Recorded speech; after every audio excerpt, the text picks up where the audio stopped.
नमस्कार, मैं Nikhil Gupta, assistant professor of political science. एक बार फिर उपस्थित हूँ राजनीति विज्ञान की कक्षा लेकर। और इस कड़ी में आज हम अध्ययन करेंगे रूसो का, जीन जैक्स रूसो, जिसका जन्म 1712 में हुआ था और मृत्यु 1778 में। अभी हम जिन विचारकों का अध्ययन कर रहे हैं वो हॉब्स, उसके बाद लॉक और आज रूसो। ये तीनों ही विचारक सामाजिक समझौतावादी विचारक के रूप में जाने जाते हैं। तो हम इन तीनों का अलग अलग तो अध्ययन कर ही रहे हैं, साथ में इनमें सिमिलरिटीज़ भी हैं, तो उन समानताओं की भी बात कर रहे हैं और जो इनमें अंतर हैं उन अंतरों को भी स्पष्ट करते जा रहे हैं।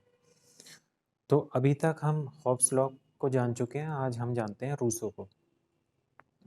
तो रूसो, जिसे मानवीय समानता व स्वतंत्रता का प्रतिपादक माना जाता है। प्रतिपादक का मतलब होता है कि एक तरह से शुरुआत करने वाला। तो रूसो ने मानवीय समानता व स्वतंत्रता पर जितना बल दिया है, इतना किसी अन्य विचारक ने नहीं दिया है। रूसो के कुछ प्रसिद्ध कथन हैं इसी संबंध में। जैसे उसका पहला कथन है कि मनुष्य स्वतंत्र उत्पन्न होता है, परंतु वह सर्वत्र जंजीरों में जकड़ा हुआ है। मतलब प्रकृति हर किसी को स्वतंत्र रूप से उत्पन्न करती है, सभी मनुष्य स्वतंत्र रूप से जन्म लेते हैं, लेकिन समाज की और राज्य की इतनी ज़्यादा बंदिशें हैं कि हर जगह वो बंधा हुआ अनुभव करते हैं। ये रूसो का कथन है। अगला, हमें फिर से अज्ञान व भोलापन दे दो, केवल वही हमें सुखी बना सकता है। मतलब रूसो के ये विचार थे कि जैसे जैसे कला, विज्ञान और मनुष्य ने प्रगति की है, वैसे वैसे मनुष्य और भी निकृष्ट और भी भ्रष्ट, लालची व लोभी होता गया है। तो अगर उसे सुखी होना है, उसे शांति का अनुभव करना है, तो उसे प्राकृतिक अवस्था में लौट जाना चाहिए। ये रूसो के विचार थे। ठीक, तो आगे चलते हैं और अब हम जानते हैं सामाजिक समझौता। जैसे कि आपको पता ही है कि हॉब्स और लॉक ने अपने सामाजिक समझौतों की व्याख्या किस तरह से की थी।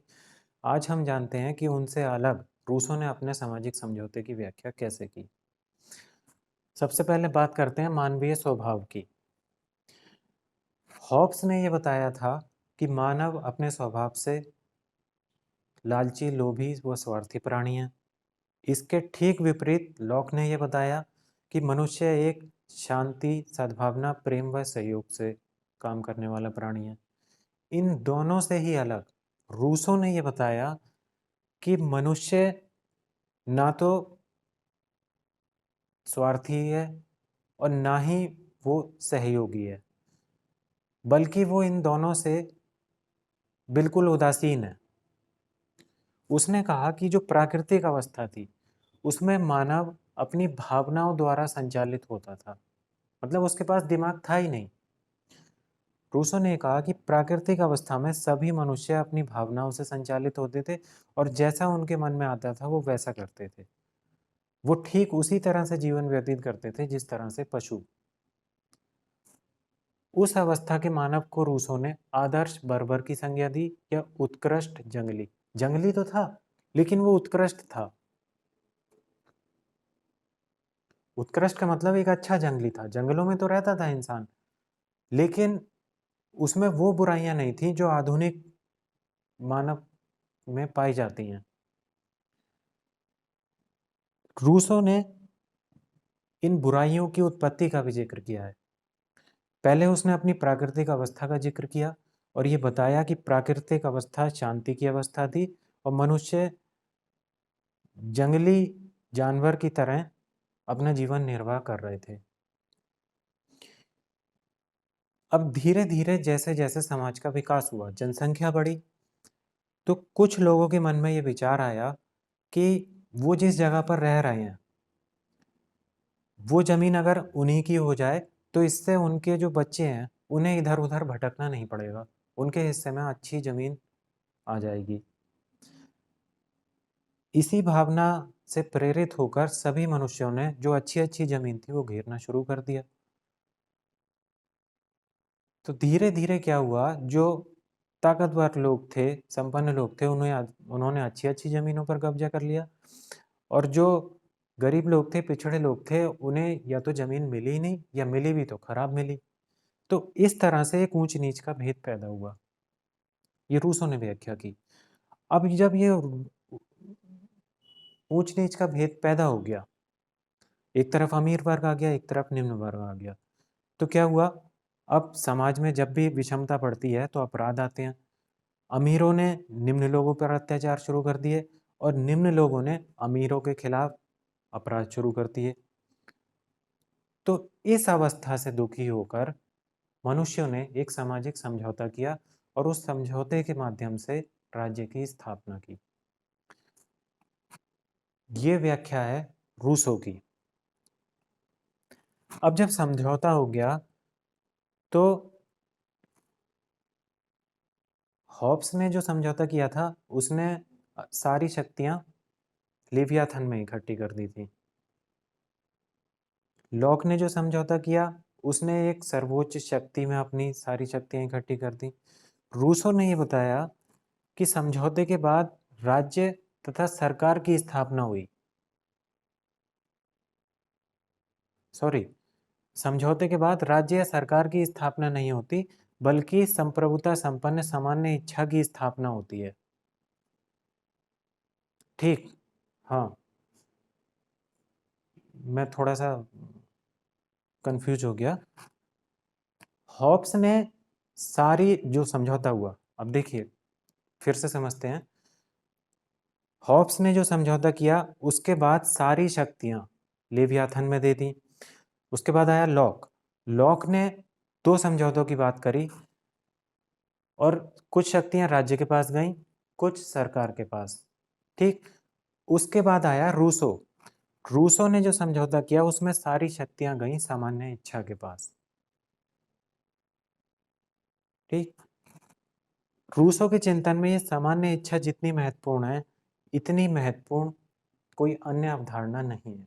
तो सबसे पहले इसे समझते हैं कि ये सामान्य इच्छा आखिर है क्या। रूसो ने बताया कि प्रत्येक मनुष्य में दो प्रकार की इच्छाएं होती हैं, एक यथार्थ इच्छा, दूसरी आदर्श इच्छा। यथार्थ इच्छा जो होती है वो व्यक्तिगत होती है, क्षणिक होती है, तुच्छ होती है, वो संकुचित होती है। ठीक, दूसरी तरफ जो मनुष्य की आदर्श इच्छा होती है, वो सामाजिक होती है, दीर्घकालिक होती है, व्यापक होती है, और उस इच्छा का उद्देश्य समाज की भलाई करना होता है। अब जो सामान्य इच्छा है वो क्या है, वो आदर्श इच्छाओं का योग है। मतलब मनुष्य के मन में दो तरह की इच्छाएं हैं, एक यथार्थ इच्छा, एक आदर्श इच्छा।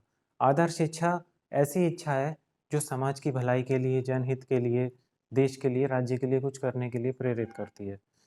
तो सामान्य इच्छा एक ऐसी इच्छा है जो आदर्श इच्छाओं का योग है। ये उसने सामान्य इच्छा की परिभाषा दी।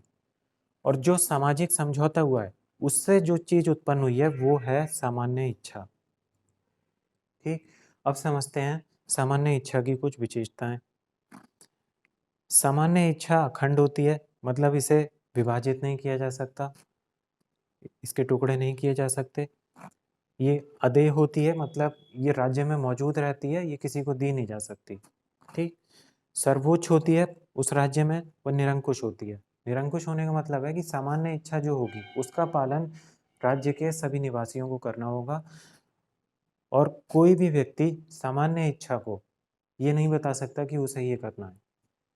ठीक, स्थायी होती है, मतलब सरकारें आएंगी, सरकारें चली जाएंगी, लेकिन सामान्य इच्छा मौजूद रहेगी। लोक कल्याणकारी होती है। लोक कल्याणकारी क्यों? क्योंकि यह आदर्श इच्छाओं का योग है। जन भावना के अनुकूल होती है।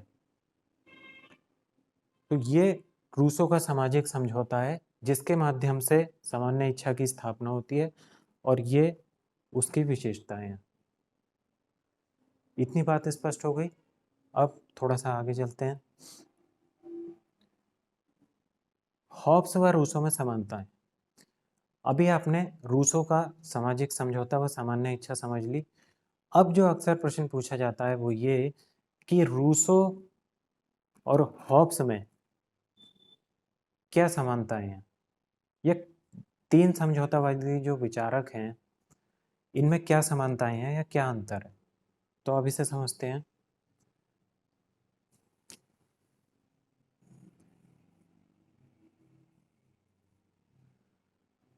हॉब्स ने समझौते के परिणाम स्वरूप जिस सत्ता की स्थापना की थी उसका नाम था लेवियाथन। रूसो ने समझौते के परिणाम स्वरूप जिसकी स्थापना की है वो है सामान्य इच्छा। तो इन दोनों में ही जो समानताएं हैं वो ये हैं कि दोनों ही समझौते के उपरांत जो सत्ता स्थापित हुई है उसे संपूर्ण मानते हैं, उसे अविभाजित मानते हैं, अहस्तांतरणीय मानते हैं, स्थायी मानते हैं, और दोनों ही एक समझौते की बात करते हैं। और दोनों का ही ये विचार है कि जो सामान्य इच्छा है या वो जो सत्ता है जो भी फैसले लेती है वो सदैव न्यायप्रिय होती है। ठीक। अंतर यहाँ पे ये हो जाता है कि एक समझौते की बात तो हॉब्स ने की, रूसो ने की, दो समझौते की बात करता है लॉक।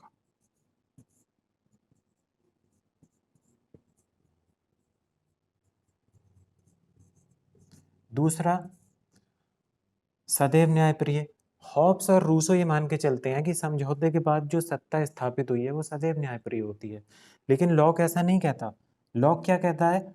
लॉक ये कहता है कि वो तभी तक न्यायप्रिय है जब तक वो प्राकृतिक अधिकारों की रक्षा करती है। कौन से प्राकृतिक अधिकार? जीवन, स्वतंत्रता व संपत्ति।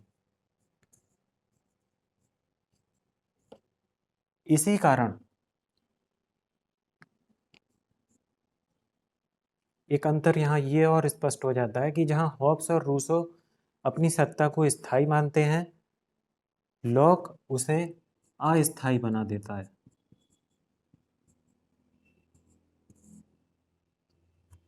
क्योंकि कोई भी सत्ता तभी तक अस्तित्व में रहेगी जब तक वो जनहितों की पूर्ति कर रही है। ठीक। तो मैं उम्मीद करता हूँ कि आप हॉब्स, लॉक, रूसो में जो समानताएं हैं या जो अंतर हैं उनसे भी भली भांति स्पष्ट हो परिचित हो गए होंगे। तो अब बात करते हैं कुछ महत्वपूर्ण तथ्यों की। अक्सर वस्तुनिष्ठ प्रश्नों में ये पूछा जाता है कि रूसो किस देश का निवासी था, तो वो फ्रांस का निवासी था। रूसो की प्रसिद्ध पुस्तकें कौन सी हैं, तो सबसे प्रसिद्ध पुस्तक है उसकी सोशल कॉन्ट्रैक्ट। इसके बाद नंबर आता है उसका ईमाइल का। उसके बाद इंट्रोडक्शन इन पॉलिटिकल इकोनॉमी। उसके बाद discourses on art and science. तो ये चार प्रसिद्ध पुस्तकें हैं रूसो की। अक्सर पूछ लिया जाता है कि रूसो की प्रसिद्ध पुस्तकें कौन सी हैं, तो ये हैं। इसके बाद सामान्य इच्छा का सिद्धांत किसने दिया, तो ये रूसो ने दिया। अक्सर इसी प्रश्न को ऐसे भी पूछ लिया जाता है कि सामान्य इच्छा की विशेषताएं क्या नहीं है। इतनी सारी यहाँ पर ये विशेषताएं हैं: अखंडता, अद्वितीयता, सर्वोच्चता, निरंकुशता, स्थायी, लोक कल्याणकारी। तो इनके विपरीत में कुछ शब्द होते हैं, उन्हें दे दिया जाता है, तो वो वही उसके उत्तर हो जाएंगे। जैसे परिवर्तनशील होती है क्या सामान्य इच्छा? तो नहीं होती। क्या उसे दूसरों को दिया जा सकता है? तो नहीं दिया जा सकता। क्या वो अस्थायी है? नहीं, वो स्थायी है। ठीक। तो इस तरह से आप ये जान पाए होंगे कि रूसो किस तरह से मानवीय स्वतंत्रता समानता का प्रतिपादक है, उसका सामाजिक समझौता क्या है, सामान्य इच्छा क्या है, उसकी विशेषताएं क्या हैं, हॉब्स, लॉक, रूसो के सामाजिक समझौतों में क्या समानताएं हैं, क्या अंतर हैं, और उनसे संबंधित कुछ महत्वपूर्ण तथ्य हैं। तो इस तरह से आज हमने इन तीनों ही सामाजिक समझौतावादी विचारकों को पूरा कर लिया है, और अब हम आगे बढ़ेंगे अगले विचारक की तरफ। तो इस वीडियो में इतना ही। अगर ये वीडियो पसंद आया हो तो मेरे चैनल को सब्सक्राइब करें, वीडियो पसंद आया हो तो उसे लाइक करें, शेयर करें, कमेंट्स करें। अभी के लिए इतना ही, शेष अगले वीडियो में। तब तक के लिए जय हिंद, जय भारत।